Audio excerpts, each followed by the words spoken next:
Really dialing in your calorie intake, as we all know, is one of the most important parts for picking your body composition, whether you want to grow, whether you want to get bigger, or whether you want to shred up and get leaner.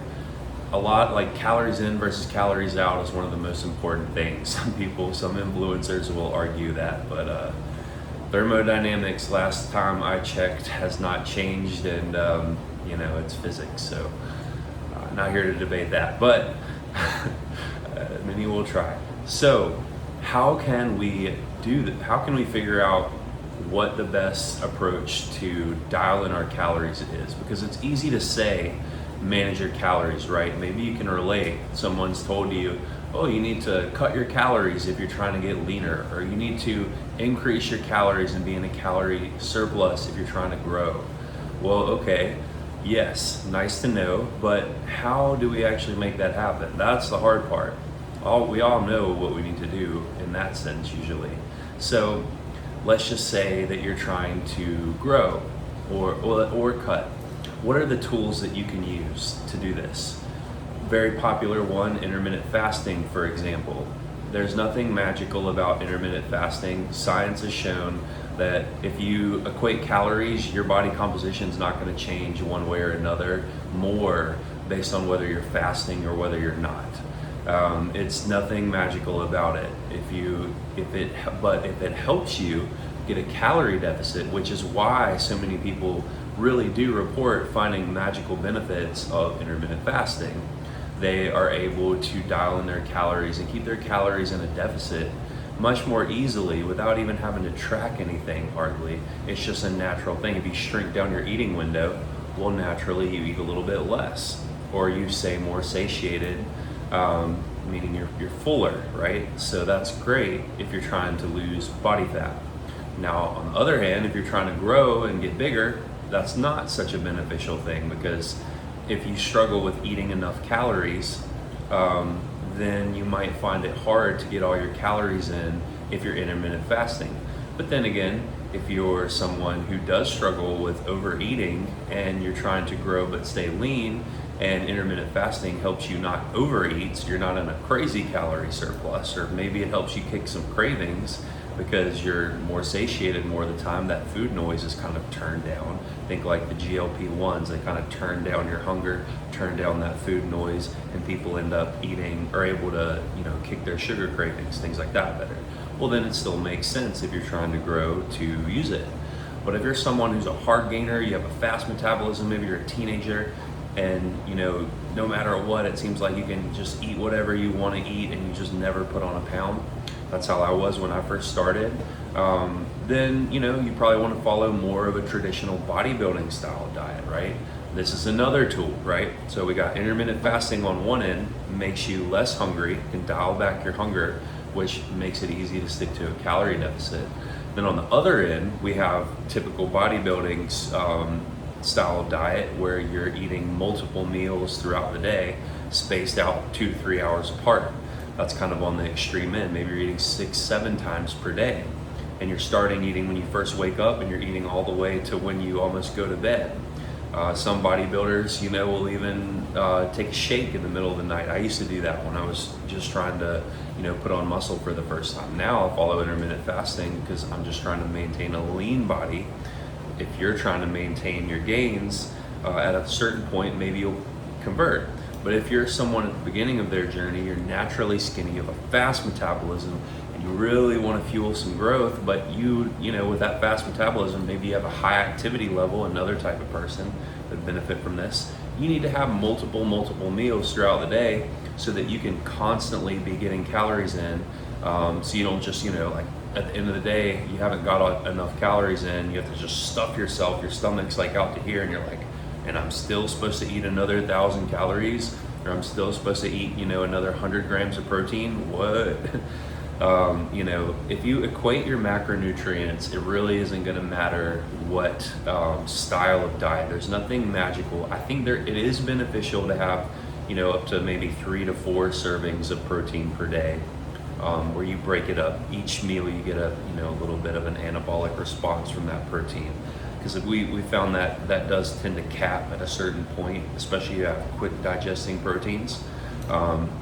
There's a recent study, someone might come at me with that, where they found actually up to 100 grams of protein, there was still more of a benefit for protein synthesis that lasted for a much longer after, up to that amount. But that was casein protein largely. It was part casein. I think it was like 80% casein, 20% whey, which is a quicker protein. Whey, casein's a slower digesting protein. But all I have to say, we can debate that study, but I think that still it is beneficial to have spaced out for whenever your eating window is 2, 3, maybe up to 4 meals. But after that, you really don't get any extra benefit of how you time all your nutrients. It's just your total intake for the day matters. How you fuel your workout might matter for performance a little bit, especially with carbs. But largely your body composition, it's going to change based on just your totals for the day. So what do we learn here? If you're someone who has a fast metabolism and you need to eat more calories, or for whatever reason, maybe you have a high activity level, or you're just not putting on muscle mass and you need to up those calories, 200 or 300 surplus is normally what I recommend, then you might need to do multiple spacing of your meals throughout the day, because that makes it easier for you to reach your goals consistently day to day. Now, if you're on the other end, you're trying to lower your hunger levels because you struggle with overeating calories typically, or you want to make it just easy to stick to a calorie deficit, or maybe you don't even want to track and you just want to try like a certain approach and see how you respond. Intermittent fasting, great tool. Now, what do I mean by intermittent fasting? How would you apply that? Let's get practical and tactical with both of these.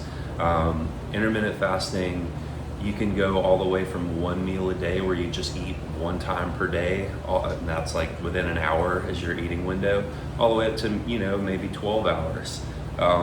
That window, you just need to adjust it based on your goals of your hunger levels. The shorter the window, typically the more you're going to cut back on your calories. But then again, remember, 2 to 3, maybe up to 4 meals per day, having protein spaced out a little bit better does tend to give you a little bit better muscle building response. I find it very hard. I've actually tried 1 meal a day before. I find it very hard to put on muscle in that. You can probably maintain muscle. It's going to be a little harder though on 1 meal a day, but I think you need at least 2, preferably 3, and there may be a little bit more beneficial of 4 meals per day. So then you're going to need to spread out your window a little more, right? Because you multiple meals, you can't do it all in 1 hour. So I would say 16/8 is very popular. Personally, I find myself going between 10-hour eating window and a 8-hour eating window is typically what I do, sometimes down to 6. So experiment around, figure it out. The lower you go, the more you compress it. Probably the less meals you're going to eat, and also the bigger those meals are going to be and the more full you're going to be, because it's also easy to fast during the first part of the day. Maybe have some caffeine when you wake up, save some of your food for later. When you're crashing off of that caffeine, that's when your appetite comes up, right? Caffeine's a natural appetite suppressant. If you didn't know that, now you know. It's helpful. Okay, so lastly, that pretty much summarizes intermittent fasting. And then we want to go with multiple meals per day. How are you going to optimize for that? Well, basically, up to every 2 to 3 hours having food, you'll notice that your appetite increases if you eat like that. It's just every 2 or 3 hours. Like at first you'll feel stuffed all the time, like how can I eat all this all the time, this much? But then it's crazy. Within like a couple weeks, give it like up to 2 weeks, your body, your metabolism will naturally adapt and your blood sugar is going like this. And so every time your blood sugar starts to fall, you'll get hungry again, especially if you pair it with a good lifting split. Your appetite can get voracious. So, the more meals, typically in my experience, the more your hunger is going to kind of kickstart. And then also you're just getting those small servings of, calories throughout the day. Your stomach's not going to be over bloated and full, so you're going to be able to just fit more food, get it through your system. Plus, you're just training yourself to eat frequently, and it just becomes a habit after a while. So that's how you're going to want to optimize for that. You can do, 4 meals per day. You can do 5, you can do 6, you can do 7. I've seen some really obsessive people who have a really fast metabolism do up to 10 meals a day. I don't recommend that. I think 7 is about the max that you would ever want to do. That's the maximum I did when I was first trying to grow and bulk. It worked very well for me. The first year, I think I started with 6 meals per day, and I went from about 150 pounds, 145 pounds up to, I don't remember exactly the weight, but I gained 30 pounds of lean muscle mass that first year. I didn't get fat, I didn't get soft, I wasn't dirty bulking, I was eating the good stuff with 6 meals per day. I put on 30 pounds, and that was naturally. So first year, 30 pounds, think about it, like that's a great way to increase your calories. Obviously I stayed in a calorie surplus for a long time, that whole year. So yeah, that's what I have to say about it.